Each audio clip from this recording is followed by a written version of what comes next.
My co-host is having some technical difficulties. Uh, Probably just celebrating. Cowboys fall 27-21. I guess let's talk about it. Here we go! Yeah, here we go! Wait, take Cowboys. Throws back of the end zone. There's CeeDee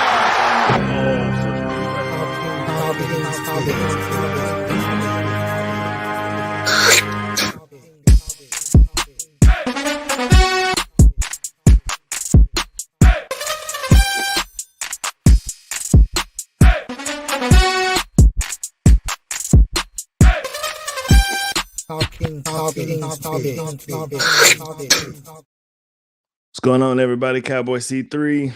Cowboys fall to the Atlanta Falcons 27-21.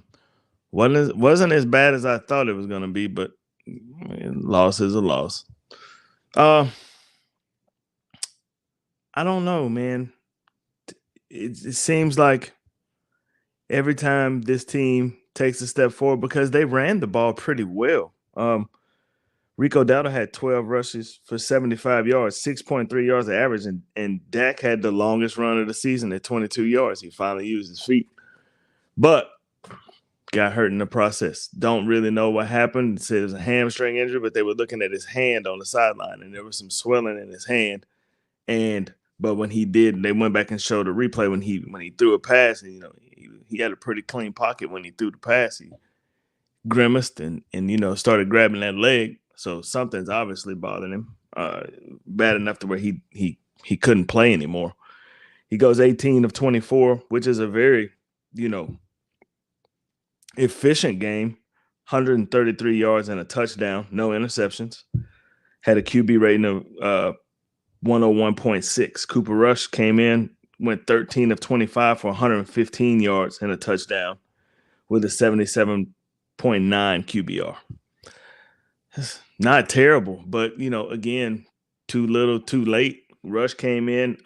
Defense had kind of backed off a little bit, and he threw some good passes. And he threw a very good pass to CeeDee Lamb, just slam. And, again, another player. Lamb comes across the middle, makes it over to the left sideline. Dak throws him a pass, lands on that shoulder on his, and it's hurt, and you can tell, he couldn't go.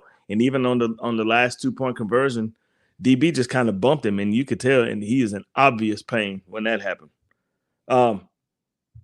Jake Ferguson CeeDee Lamb had 8 catches for 47 yards. Jake Ferguson had 7 catches for 71 yards. Devontae Turpin, 3 for 36. Rico Dowdle had 5 for 32. Jalen Brooks had 2 for 26, and Jalen Tober had 3 for 19 and a touchdown. So Rico Dowdle had a touchdown as well. On defense, Eric Kendricks led all tacklers with 9 tackles for the Cowboys. Donovan Wilson had 8 tackles. Kalen Carson had 7 tackles. DeMar Overshown had 7 tackles. Jordan Lewis had 6. Chauncey Golston had 5, and Osio Odigizua had 3 tackles.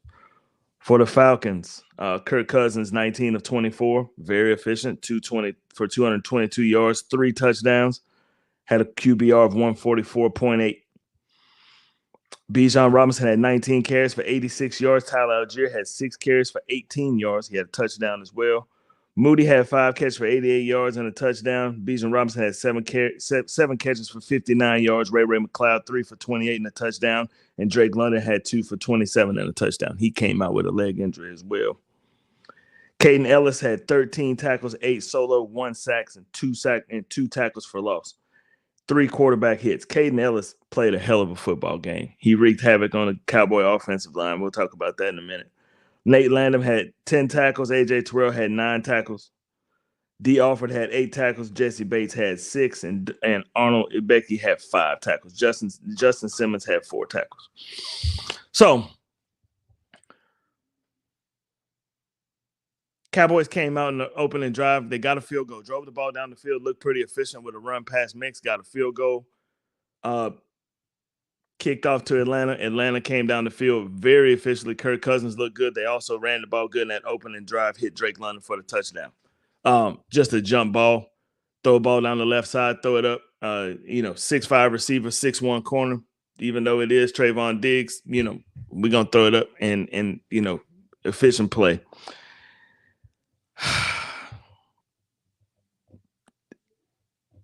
The defense didn't play well, didn't play bad until the third quarter.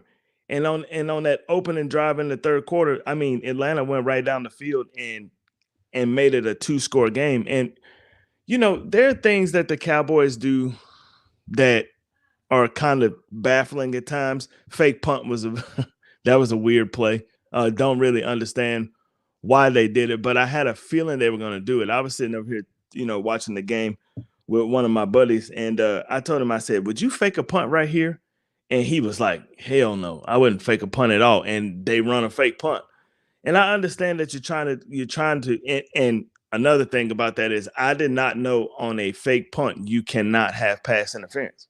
I didn't know that. CJ Goodwin, whoever was over there on him, just kind of threw him down to the ground and went after the ball. And I was like, man, that's pass interference, but there's no pass interference on a fake punt. I didn't know that.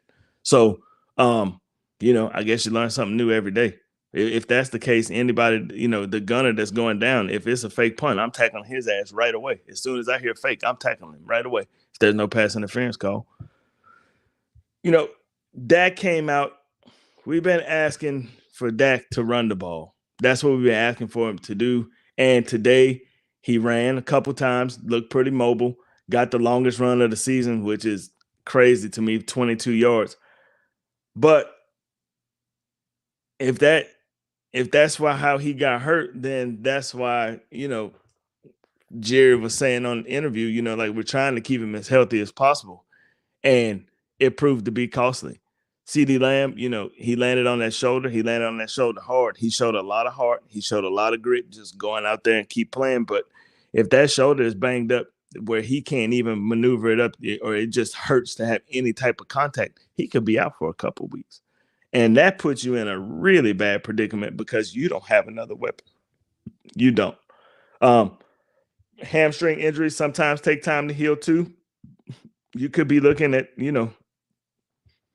Cooper Rush as your quarterback, who didn't look terrible. He threw a couple iffy passes, though. He threw probably 2 or 3 passes that should have been picked off. They just weren't. But that's what you're gonna have to roll with. Now you have to start asking the question for real: is it time to just fold it? Is it time? I don't know. It's you're 3-5 right now. You still got a lot of football left to be played, and things could go bad in the division. Injuries could start happening to other teams, and you have a chance to, to battle from it. But I don't think this team can really contend. I don't. Your offensive line play is pretty bad. It is. Your defensive line play is not much better. Even though today, for I'd say the first 2.5 quarters, they stopped. They didn't do bad against the run. They didn't do great, but it wasn't bad. 86 yards, 4.5 yards of average is not terrible, but it's not great. It's better than what it has been. I think, in the New Orleans game, I think I want to say New Orleans as a team averaged like 6.6 yards a carry. And I want to say Kamara had like 7.2 yards a carry, I believe. And then Derrick Henry, when they played the Cowboys, he was averaging like 7-8 yards a carry. So it wasn't the fact that it was bad today. And the score is not indicative of the game. Again, we scored another touchdown at the end of the game, and it came to that onside kick. And, last time we played Atlanta, it came down to an onside kick. But they watched the ball roll 10 yards. This year, they were not doing that. Kyle Pitts just dove on the ball right away, which is smart. You don't just let the ball just sit there and wait for it to get 10 yards. It's always 1 step forward, 2 steps back with the Cowboys this year. It's just what it is. There's some strange play calls, even though, even on the third down play, I think it was in the third quarter where you had the tight end screen call to the weak side. Perfect play call, right? Jake Ferguson doesn't get his hands on Matt Judon at all, and Matt Judon knocks the pass down. And that he threw a sidearm trying to just get the ball to Ferguson. And that's a play that may have scored. That was blocked up well. It was a perfect play call. But it just always seems like even when you got things lined up for this team, it doesn't work. So what do you do from here, right? You go and count your blessings. Hopefully you get Micah Parsons back next week, and because now you may have to rely on this defense to win you some football games. You may not have your best wide receiver. You may not have really your only wide receiver. You may not have your quarterback. I don't know. Do you tank it? Hope for a high draft pick? Like, what do you do? It's over for them boys. Yeah, it might be. It might be man down. This stretch of the season is what I've talked about on here, what I've talked about being the gauntlet for the season. This is your tough stretch. And right now in this tough stretch, you're 0-2. It really started out with the Detroit game, but I kind of reset it because of the bye week.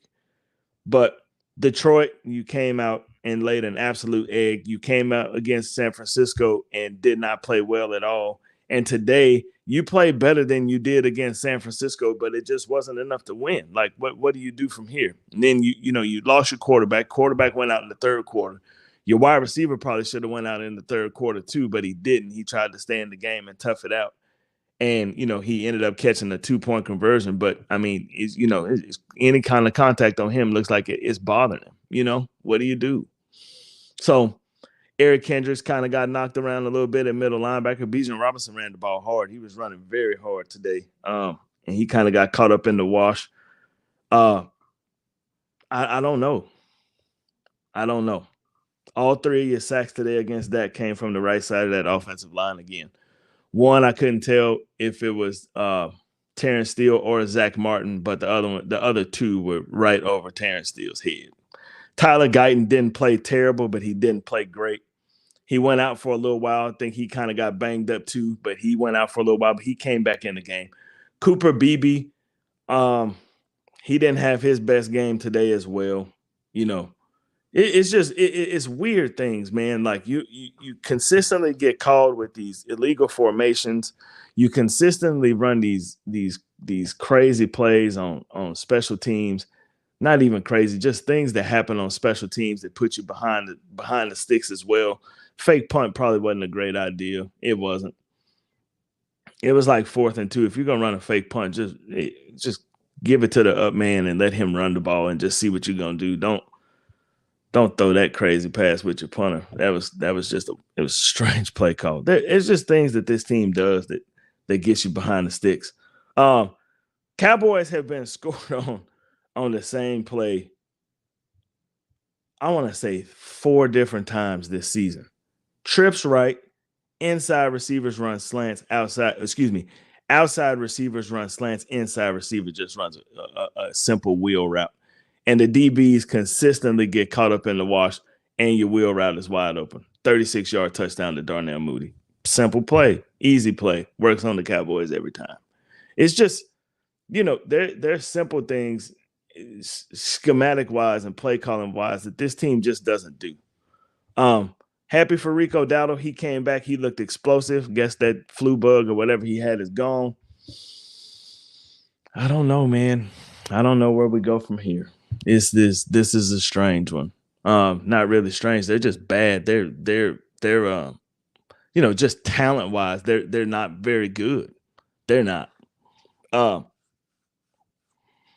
I said that, if you look at the keys to the game, I said you had to control the line of scrimmage. Didn't do a terrible job controlling the line of scrimmage, but didn't do great at it either. He had to run the ball pretty good. Ran the ball, pretty efficiently on offense. Didn't do too bad. And you had to get your tight end involved in the offense, and he got involved in the offense. He caught the most passes today. But I also said that, if this can all be negated if you allow if you're Detroit, I got Detroit on the brain. If you allow Atlanta, because they're playing right now. If you allow Atlanta control the line of scrimmage on offense and allow them to, just run past Mixer all game, all that stuff on offense doesn't even matter. And man, that's what happened.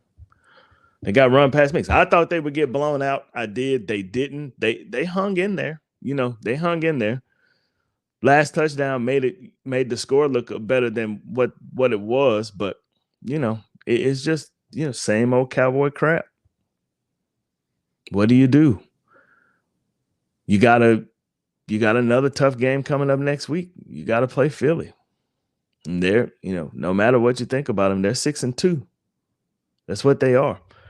Atlanta goes, sole possession of, but Atlanta wasn't sole possession. I think they got a 2-game lead in the NFC South. Cowboys drop down.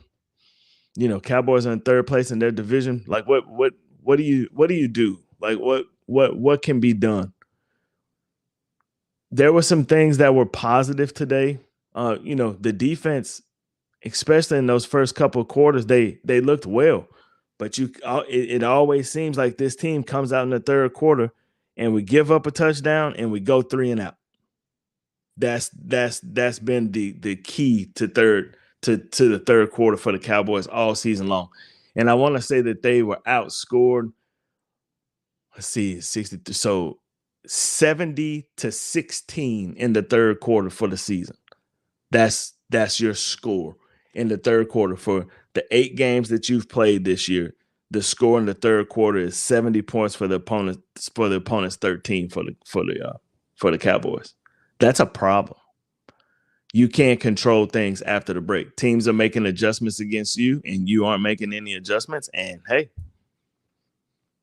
it's obvious, blatantly obvious. That's a coaching problem.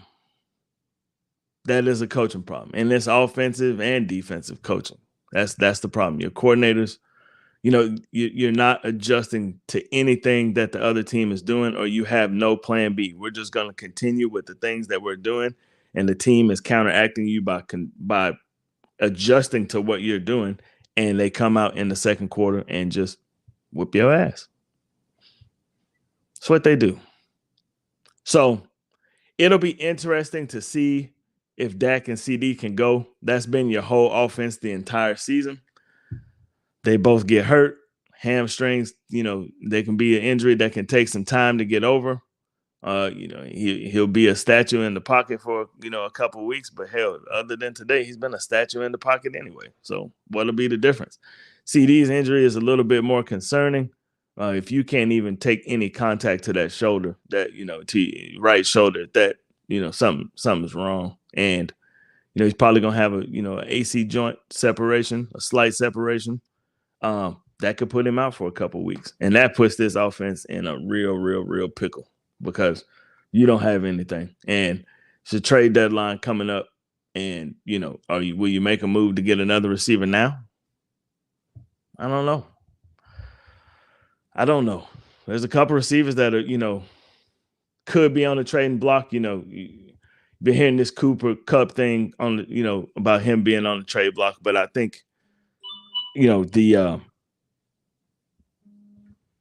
Rams may be a game out of first place. So, I'm not giving up any weapons, especially, the biggest thing that the Cowboys can trade you is draft picks. I'm not giving up a weapon for a draft pick, not right now. But you can go get another receiver to, maybe carry the load. But that would mean Jerry would have to do some wheeling and dealing. And, he doesn't really do that.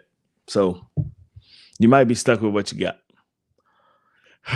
Man, this is tough. Didn't really want them to lose, even though I picked them to lose. But, they were slightly more competitive this week than they were last week. There's just some things that they give up sometimes, though, like, touchdown pass to I want to say that the touchdown pass where he came from right to left. Yeah, man coverage, but your safety, Donovan Wilson, again, supposed to cover that left side of the end zone, which would be your right side of the end zone for the offense. And he just stood in the middle of the field, and receiver came across, caught the touchdown. He was pretty much wide open. Like, what do you do? Schematically, the defense at times seems to break down, and they break down more than not, against the run. But, when you have a strong run game and you can go run pass option and you're so focused in on the run, it's what you get. This is what you get. Okay, so I'm not going to beat a dead horse today. This was disappointing. It was. Next week, you got Philly. You'll have some injury news. That's for sure. You'll hear about that a little bit. Falcons played a good game. Falcons win 27-21.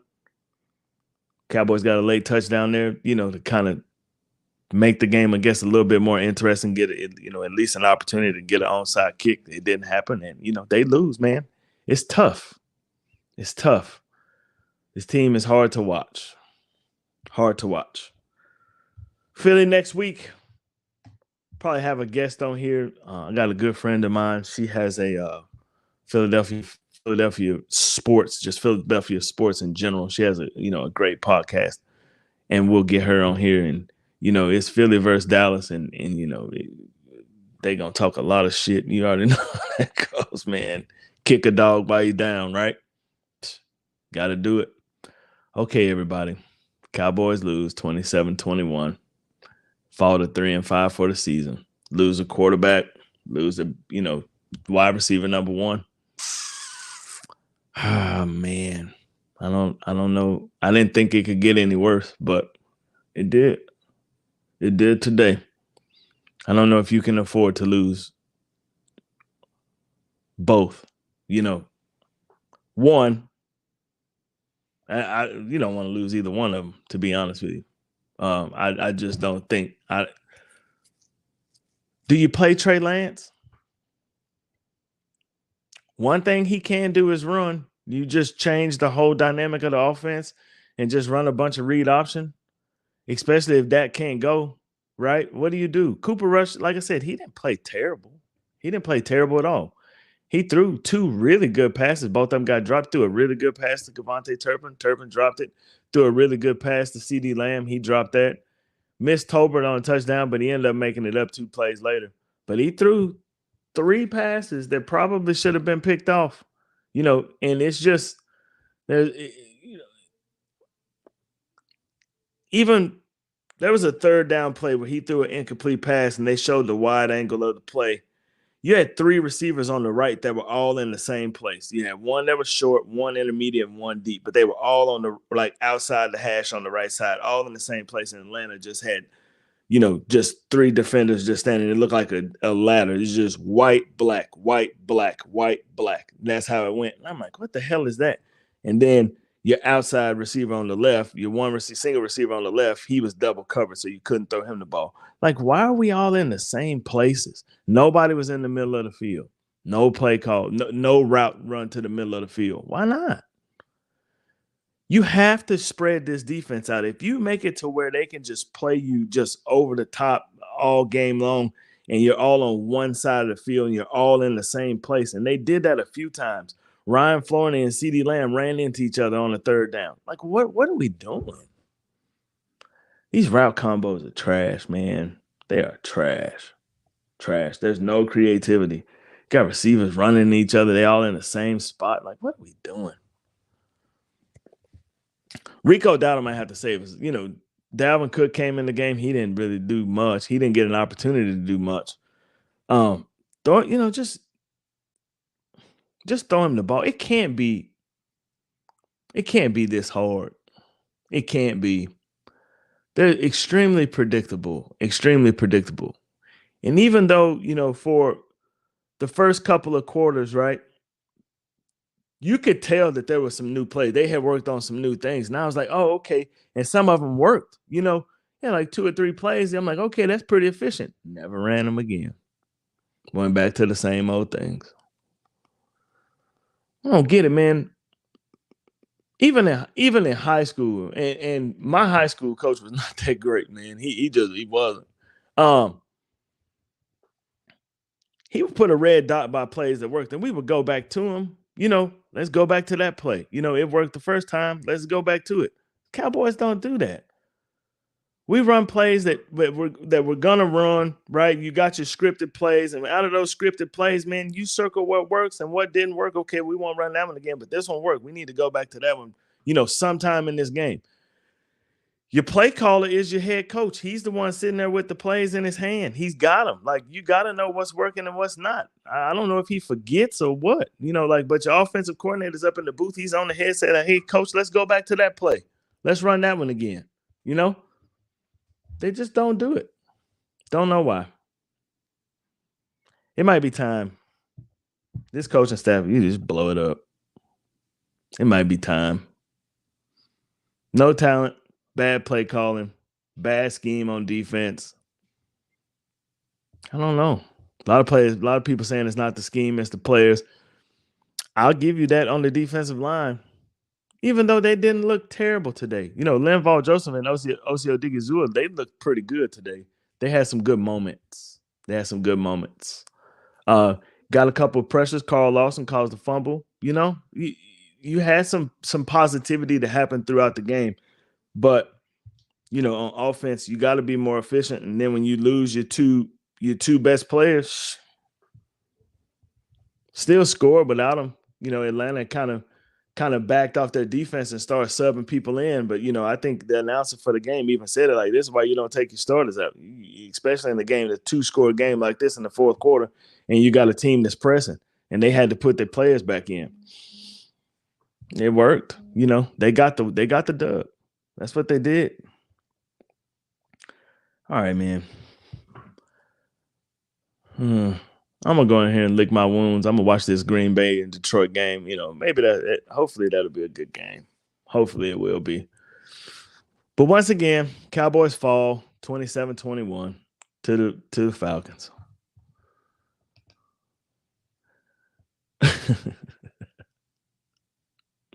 Get rid of Mike McCarthy.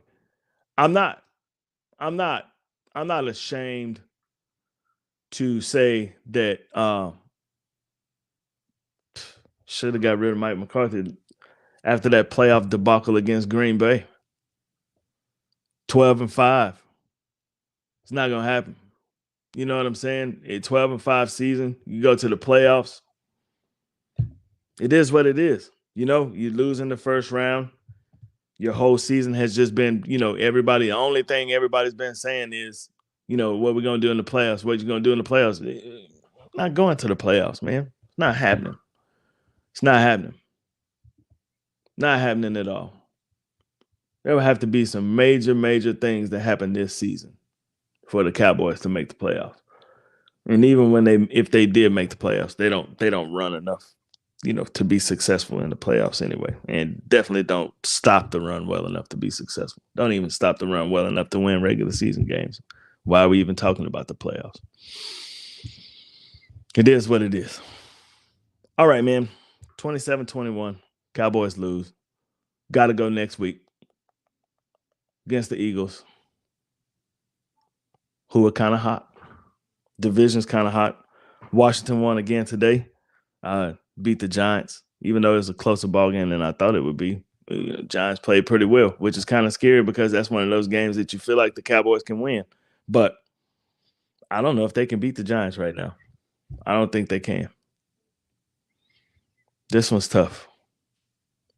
Next week, we'll talk about it. Should we tank? Like, what can you get if you do tank in the first round? You know, you got this kid from Boise State running back. He's going to go in the first round. It's almost like you would have to draft him. But if you're in the top 10, would you pick a running back in the top 10 again? It worked out for you the first time for about 4 or 5 years. And then after that, it was a wash. Like, what do? You trade down, grab more draft capital, right? What do you do? Right now, that's something that you really have to start looking at with this team. Are they going to come out and play? So, Danny, you said this yesterday. Do you really in your heart think that San Francisco is going to trade George Kittle? Like, you have to be honest about yourself. You have to be honest with yourself, excuse me. Do you really think that the 49ers would trade George Kittle for anything? The answer is hell no. They are not getting rid of George Kittle. Not happening. You don't have enough to get George Kittle. They don't have enough. Yeah, I understand that. We do need help. Absolutely. Yeah, we need help. But George Kittle, you're not getting him. You won't get that help. And you definitely not getting that help from the 49ers. They already helped you and gave you Trey Lance. Some help that was. What do you do though? You're not these marquee players in the NFL. You don't just call them one day and be like, "Hey, I want George Kittle." They're gonna tell you, "I want a first round pick for 25, 26, 27, 28." You gonna get that to me? No, I'm not giving that up. So George Kittle is completely out of the question. That ain't happening. But you got to do something. Like your trade deadline is coming up. You can go get, quality players better than what you get. But in order to get a superstar, you're not getting that. You're not getting that. And unless George Kittle can play defensive tackle or running back, I wouldn't want him anyway. You're pretty good at tight end right now as it is. You need help, but, that's not the type of help that you're going to get.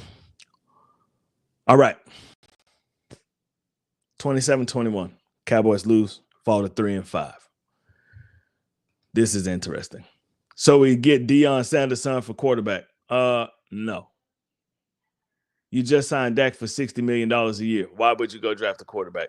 That doesn't make sense. And Lincoln Riley. So Lincoln Riley. What has Lincoln Riley done at USC to make you think that he would get a coaching job in the NFL?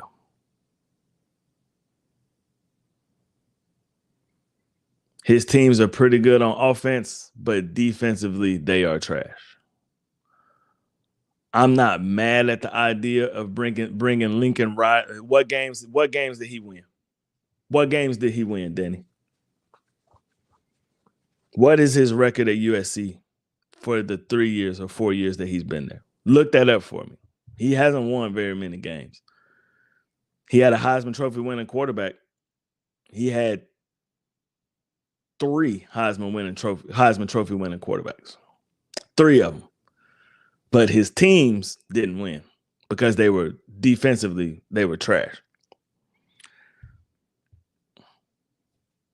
Just is what it is. Now, if you said bring Lincoln Riley in as the offensive coordinator, I would not be mad at that. But if you're going to bring him in as the offensive coordinator, it has to be an offense where he can run it, he makes the calls on the offense, and he gets personnel in here that is going to be catered to how his offense operates. And I mean that by wide receivers and running backs, because his offenses have been, they've been fairly decent. This year, they're kind of off, but years past, they've been pretty good. They didn't do a good job. They didn't do a good job protecting Caleb Williams last year. Not at all. And he had a pretty rough season. But, in this year, they don't look that fantastic either. So, I wouldn't be upset with him being the offensive coordinator, though. That's not a bad call. But Shedeur Sanders at quarterback, no, not gonna happen. Not gonna happen. All right. 27-21. We're gonna end this now. Get ready for Philly.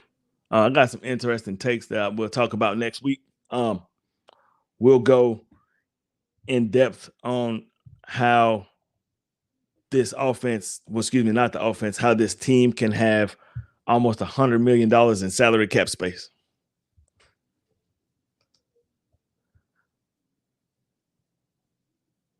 What kind of progress? His team is 4-5. What kind of progress? If anything, it's regression. You had Heisman Trophy winning quarterbacks. Your players were getting accolades. Your teams, you were playing in decent bowl games. You weren't in the playoffs, but you were playing in decent bowl games. This year, they'll struggle to even make a bowl. So what kind of progress do you see? There's not much progress. If anything, it's regression.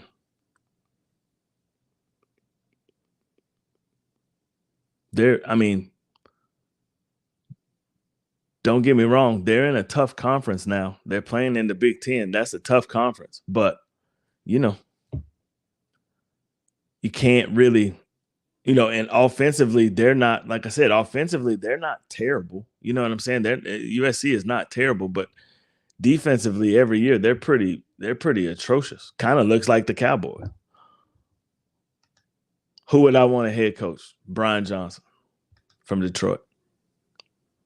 That's who I would want as the head coach. He's going to be high commodity, though. You're going to have to pay him. But you know what I would want more than anything? If I had an opportunity to say you get one wish, what do you want? I would want Troy Aikman as the general manager of this football team. That's what I would want.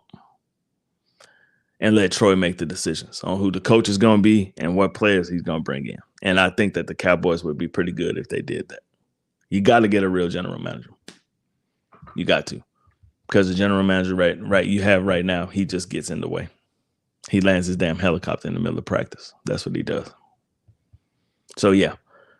As far as the head coach,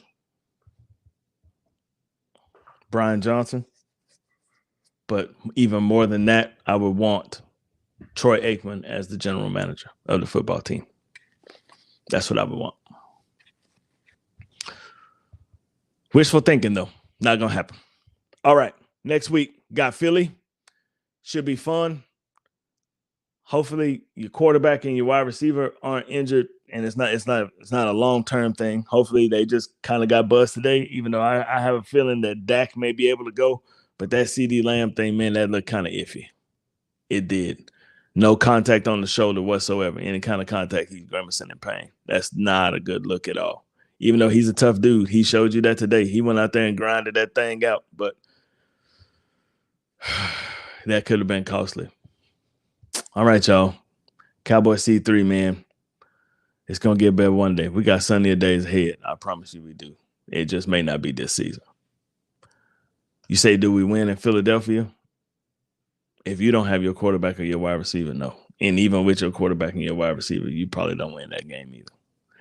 They got Saquon Barkley rolling now, and the Cowboys have a hard time stopping the run. It's going to be a tough game. Tough game. All right, y'all. Cowboy C3, man. I'm out of here. You guys have a great rest of your day. Turn those frowns upside down. It's going to get better in Cowboy land. I promise. All right, y'all. Peace.